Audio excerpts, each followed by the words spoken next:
আমার সৎ ভাই আমাকে একা পেয়ে জঙ্গলে নিয়ে যেভাবে কাজ করল। বন্ধুরা, গল্পটি সম্পূর্ণ শুনলে আপনাদের পাইপ দিয়ে টপ টপ করে পানি চলে আসবে। আপনারা হাতের কাজ করতে বাধ্য হবেন।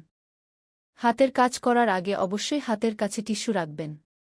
গল্পের সম্পূর্ণ আনন্দ নিতে অনুগ্রহ করে শেষ পর্যন্ত থাকুন। ঘরের সব কাজ শেষ করে আমার আম্মি বাবার সাথে তাদের রুমে চলে গেলেন এবং আমি সরাসরি সাজিদ ভাইয়ের রুমে চলে গেলাম। আমি সাজিদ ভাইয়ের রুমে ঢুকতেই দেখলাম তিনি জানালার পাশে দাঁড়িয়ে আছেন।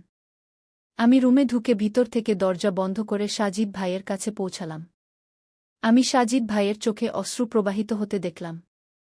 তখন ভাইজান আমার চোখের দিকে তাকিয়ে বললেন, শরীগু। সম্ভবত তিনি ভিতরে ভিতরে খুব খারাপ অনুভব করছিলেন। তিনি যেন এমন অনুভূতির মধ্য দিয়ে না যান, তাই আমি এগিয়ে গিয়ে সাজিদ ভাইকে জড়িয়ে ধরি এবং ধীরে তার কানে বললাম, ভাইজান, এই বয়সে এমন ভুল প্রায় হয়ে যায়। কিছু যায় আসে না। যাই হোক, আমরা তো আসলে সত্যিকারের ভাইবোন নই। আমার এই কথা শুনে সাজিদ ভাই আমাকে অবাক হয়ে তাকালেন এবং বলতে লাগলেন, কিন্তু আমরা তো ভাইবোনই। আমাদের এটা ভুলে গেলে চলবে না। আমাদের সীমা মেনে চলা উচিত। তখন আমি তাকে টিটকারি দিয়ে বললাম, আচ্ছা জি, এখন বড় সীমার কথা মনে পড়ছে। তখন তো মনে পড়েনি যখন আমাকে গোসল করতে দেখছিলেন। তখন আপনার সীমা কোথায় গিয়েছিল? এরপর আমি সাজিদ ভাইকে বললাম, আমি কাউকে কিছু বলব না, এ নিয়ে চিন্তা করো না। আপনি আমার সব সময়ের বড় ভাইজানই থাকবেন এবং আমি সব সময় আপনার প্রিয় ছোট বোনই থাকব। তারপর আমি এক চোখ টিপে আমার ভাইজানকে বললাম, যাই হোক ভাইজান, একবার ট্রাই করতে তো কিছু যায় আসে না। আমি কাল সন্ধ্যায় আপনার জন্য অপেক্ষা করব। এই কথা আমি হাসতে হাসতে আমার সাজিদ ভাইকে বলেছিলাম। এতটা বলে আমি তার রুম থেকে বেরিয়ে এলাম। হ্যালো বন্ধুরা, স্বাগতম আপনাদের সবাইকে আমাদের আরও একটি রোমাঞ্চকর গল্পে। আশা করি আপনাদের এই গল্পটি খুব পছন্দ হবে। বন্ধুরা, আমার নাম রুবিয়া এবং আমার বয়স ১৯ বছর। আমি কেমিস্ট্রির খুব ভালো একটি ছাত্রী এবং কেমিস্ট্রি আমার সবচেয়ে প্রিয় সাবজেক্ট। আমার সাজিদ ভাইয়ের বয়স ২১ বছর এবং তিনিও আমার সাথে একই কলেজে পড়েন। আমি ফার্স্ট ইয়ারে পড়ছি। আমরা দুই ভাইবোন একই ইউনিভার্সিটিতে পড়ি। আমাদের ক্লাস সকাল ৯টায় শুরু হয়। আমরা দুই ভাইবোন একসাথে বিশ্ববিদ্যালয়ে যাই। আম্মি পাপা আমাদের যাতায়াতের সুবিধার জন্য একটি মোটরসাইকেল কিনে দিয়েছেন। ভাইজান মোটরসাইকেল চালান আর আমি সাজিদ ভাইয়ের পিছনে বসে বিশ্ববিদ্যালয়ে যাই। বন্ধুরা, সাজিদ ভাই আমার সৎ ভাই। আমার নিজের পাপার মৃত্যুর পর আমার আম্মি সাজিদ ভাইয়ের পাপাকে বিয়ে করেছিলেন, তাই সে আমার সৎ ভাই। বন্ধুরা, আমি জানতাম না যে আমার সৎ ভাইয়ের সাথে এমন কিছু করার সুযোগ পাব। আমার আম্মি পাপা দুজনেই সরকারি চাকরি করেন, তাই তারা প্রতিদিন সকাল ৮টায় অফিসে চলে যান। আম্মি পাপা অফিসে যাওয়ার পর আমি আর আমার ভাইজান গোসল করে প্রস্তুত হয়ে বিশ্ববিদ্যালয়ে চলে যাই। আমাদের বাড়িতে একটি কমন বাথরুম আছে, তাই প্রথমে আমি গোসল করে প্রস্তুত হই, তারপর আমার ভাইজান গোসল করেন। সাধারণত মেয়েদের প্রস্তুত হতে বেশি সময় লাগে, তাই আমি আগে গোসল করতে যাই। আমরা দুই ভাইবোন বিশ্ববিদ্যালয়ে চলে গেলে বাড়িতে তালা লাগানো থাকত। বাড়ির গেটের চাবি সবার কাছে থাকে। আমি আর আমার ভাইজান ক্লাস শেষ করে সন্ধ্যার দিকে ৫টার কাছাকাছি বাড়ি ফিরি। সন্ধ্যায় আম্মি পাপাও বাড়ি চলে আসেন। এভাবেই আমি প্রতিদিন একটি নির্দিষ্ট রুটিন অনুসরণ করতাম। কিন্তু একটি ঘটনা আমার জীবন সম্পূর্ণ বদলে দিল। এটা দুর্ঘটনাবশ ছিল নাকি ইচ্ছাকৃত তা বলা মুশকিল। প্রতিদিনের মতোই আম্মি পাপা, ভাইজান আর আমি একসাথে নাস্তা করলাম। আমার পাপা আর আম্মি প্রস্তুত হয়ে অফিসে চলে গেলেন।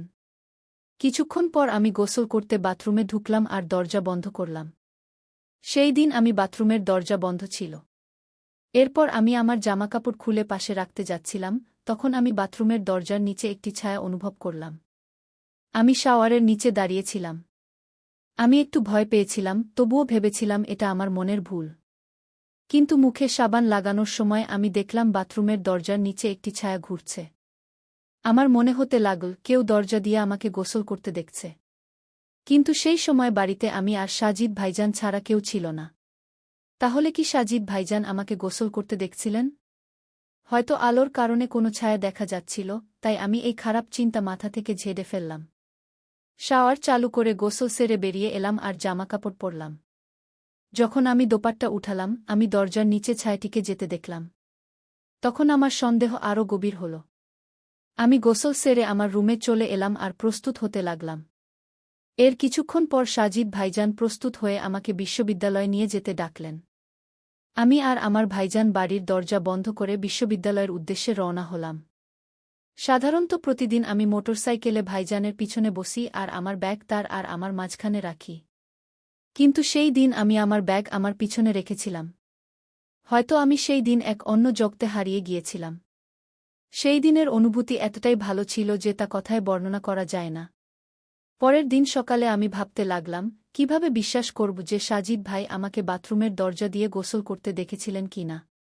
অনেক ভেবেচিন্তে আমার মাথায় একটি আইডিয়া এল। আম্মি পাপা অফিসে যাওয়ার পর আমি আমার মোবাইলের ক্যামেরায় ভিডিও রেকর্ডিং চালু করে বাথরুমের বাইরে এমন জায়গা রেখে দিলাম যেখানে কেউ যদি দরজা দিয়ে আমাকে গোসল করতে দেখে তাহলে তার রেকর্ডিং হয়ে যাবে। ক্যামেরা রেখে আমি বাথরুমে গেলাম আর দরজা ভেতর থেকে বন্ধ করলাম। দরজার দিকে তাকাতেই আমি আবার একটি ছায়া দেখতে পেলাম। ছায়া দেখেই আমি বুঝে গেলাম যে কেউ হোক না কেন সে ক্যামেরায় ধরা পড়েছে। এভাবেই আমি গোসল করলাম। গোসল শেষে আমি বাথরুম থেকে বেরিয়ে এসে মোবাইল ফোন নিয়ে আমার রুমে চলে গেলাম। ভিডিওটি শুরু করে দেখলাম আমি বাথরুমে ঢোকার পর দরজা বন্ধ করেছি, আর কিছুক্ষণ পর আমি যা দেখলাম তাতে আমার বিশ্বাস হচ্ছিল না। আমি ভাবছিলাম এ কিভাবে সম্ভব। এরপর আমি আর সাজিদ ভাই বিশ্ববিদ্যালয়ের উদ্দেশ্যে রওনা হলাম। আমি সাজিদ ভাইকে মোটরসাইকেলের পিছন থেকে জড়িয়ে ধরে ভাবছিলাম ভাইজানকে ভিডিওটি কিভাবে দেখাব। তখন সাজিদ ভাই বললেন, বাইকে ভয় পাচ্ছ নাকি? আমি বললাম, না ভাইজান। ভাইজান বললেন, তাহলে এত জোরে আমাকে ধরে রেখেছ কেন? তখন আমি সাজিদ ভাইকে বললাম, জানি না ভাইজান, আজ আমার খুব ভয় লাগছে। দুপুরে আমি বাড়ি ফিরলাম। সারাদিন আমার মাথা এদিক ওদিক ঘুরছিল। আমি এখন একদম আমি বুঝতে পারছিলাম না কিভাবে আমি সাজিদ ভাইকে এই ভিডিওটি দেখাব। রাত প্রায় 10টার দিকে আমি বিছানায় শুয়ে এপাশপাশ করছিলাম, আমার একদম ঘুম আসছিল না। তখন আমি আমার ভিডিওটি চালু করলাম এবং আবার দেখতে শুরু করলাম। হৃদয়ে অনেক সাহস করে আমি আমার ভিডিওটি সাজিদ ভাইয়ের মোবাইলে পাঠিয়ে দিলাম। প্রায় 15 মিনিট কেটে গেল, কিন্তু তিনি ভিডিওটি দেখেননি। আমি ভাবতে লাগলাম সাজিদ ভাই ভিডিওটি কেন দেখছেন না। আমি বারবার দেখতে লাগলাম, প্রায় 1 ঘন্টা কেটে গেল, কিন্তু সাজিদ ভাই এখনও ভিডিওটি দেখেননি। সাজিদ ভাই কি ঘুমিয়ে গেছেন নাকি, এই সব কথা আমার মাথায় আসছিল। এক রাত কেটে গেল, কিন্তু আমি কোনো উত্তর পেলাম না। আমি হতাশ হয়ে ঘুমিয়ে পড়লাম। পরের দিন ছিল রবিবার। রবিবার হওয়ায় আম্মি, পাপা, ভাই এবং আমি সবাই বাড়িতেই ছিলাম। আমরা সবাই একসাথে নাস্তা করলাম। নাস্তার সময় আমি সাজিদ ভাইয়ের মধ্যে কোনো পরিবর্তন দেখিনি, এর মানে ছিল সাজিদ ভাই এখনও ভিডিওটি দেখেননি। সকাল 10টায় আমি আমার রুমে বসেছিলাম, হঠাৎ আমার মোবাইলে একটি মেসেজ এল। আমি মোবাইল ফোন তুলে দেখলাম সাজিদ ভাই একটি মেসেজ পাঠিয়েছেন। ভাইজানের মেসেজ দেখে আমার হৃদস্পন্দন বেড়ে গেল। সাজিদ ভাই আমার ভিডিওটি দেখে ফেলেছেন। আমি সাজিদ ভাইয়ের মেসেজের উত্তর দিলাম এবং ভিডিওটি পাঠানোর সাথে সাথেই দেখা হয়ে গেল। আমি বুঝে গেলাম সাজিদ ভাই ভিডিওটি দেখেছেন। আমি কিছুক্ষণ অপেক্ষা করলাম, কিন্তু কোনো উত্তর পেলাম না। আমি আমার ভাইজানের উত্তরের অপেক্ষায় ছিলাম, কিন্তু দুপুর পর্যন্ত আমি কোনো উত্তর পেলাম না। দুপুরে আমরা সবাই একসাথে খেতে বসলাম, তখন সাজিদ ভাই চুপচাপ মাথা নিচু করে খাবার খাচ্ছিলেন। সাজিদ ভাই তার খাবার শেষ করে উঠে গেলেন এবং তার রুমে চলে গেলেন। আমি আম্মি পাপার সামনে সাজিদ ভাইকে বললাম, ভাইজান, আমি কিছুক্ষণ পরে তোমার রুমে আসব, আমার তোমার সাথে পড়াশোনার কিছু বিষয়ে আলোচনা করতে হবে। সাজিদ ভাই কিছু না বলে তার রুমে চলে গেলেন।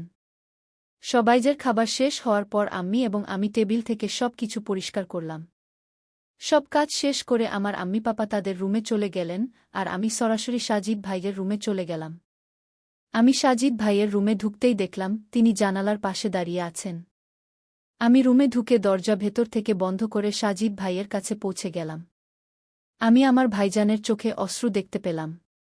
তখন ভাইজান আমার চোখের দিকে তাকিয়ে বললেন, শরীর কি মনে হচ্ছিল তিনি ভেতরে ভেতরে খুব খারাপ বোধ করছিলেন। তিনি যেন এই ধরনের অনুভূতির মধ্য দিয়ে না যান, তাই আমি এগিয়ে গিয়ে তাকে জড়িয়ে ধরলাম এবং ধীরে ধীরে তার কানে বললাম, ভাইজান, এই বয়সে এই ধরনের ভুল প্রায় হয়ে থাকে। কোনো ব্যাপার না, আমরা তো আর সত্যিকারের ভাইবোন নই গি।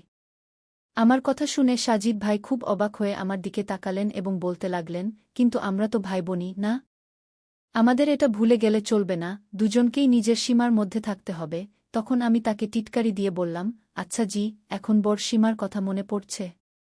তখন তো মনে পড়েনি যখন তুমি আমাকে গোসল করতে দেখছিলে। তখন তোমার সীমা কোথায় গিয়েছিল? তারপর আমি বললাম, সাজিদ ভাই, তুমি এ নিয়ে চিন্তা করো না, আমি কাউকে কিছু বলবো না।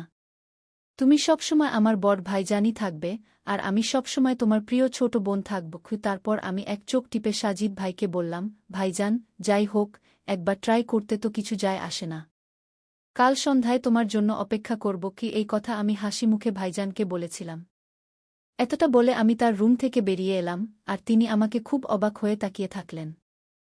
সন্ধ্যায় আমরা সবাই মিলে খাবার খাচ্ছিলাম, তখন আম্মি পাপার সামনে সাজিদ ভাই বললেন, ইউনিভার্সিটিতে কোনো ধরনের খেলার আয়োজন হচ্ছে, তাই আমি কাল ইউনিভার্সিটি যাব না। তখন আমার আম্মি বললেন, তাহলে রুবিয়াকেও যাওয়ার দরকার নেই। পাপা বললেন, সাজিদ, তোমার কি কোনো খেলায় আগ্রহ নেই? সাজিদ ভাইজান বললেন, পাপা, আমার ব্যাডমিন্টনে আগ্রহ আছে, কিন্তু সেখানে ব্যাডমিন্টনের আয়োজন হচ্ছে না।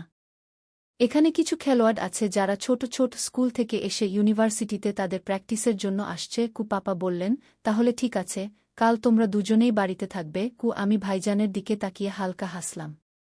পরের দিন আম্মি পাপা অফিসে যাওয়ার পর আমি সাজিদ ভাইয়ের রুমে গেলাম এবং তাকে বিছানায় শুয়ে থাকতে দেখলাম। আমি বললাম, সাজিদ ভাই, তুমি আজ ক্লাসে যাওয়ার বদলে সারাদিন বাড়িতে থাকার প্ল্যান করেছ কেন? সারাদিন আমার সাথে এখানে কি করবে? তুমি কি কোনো প্ল্যান বানিয়ে রেখেছ? তখন সাজিদ ভাই বললেন, কাল তুমিই তো বলেছিলে, একবার ট্রাই করতে তো কিছু যায় আসে না। ভুলে গেছ নাকি?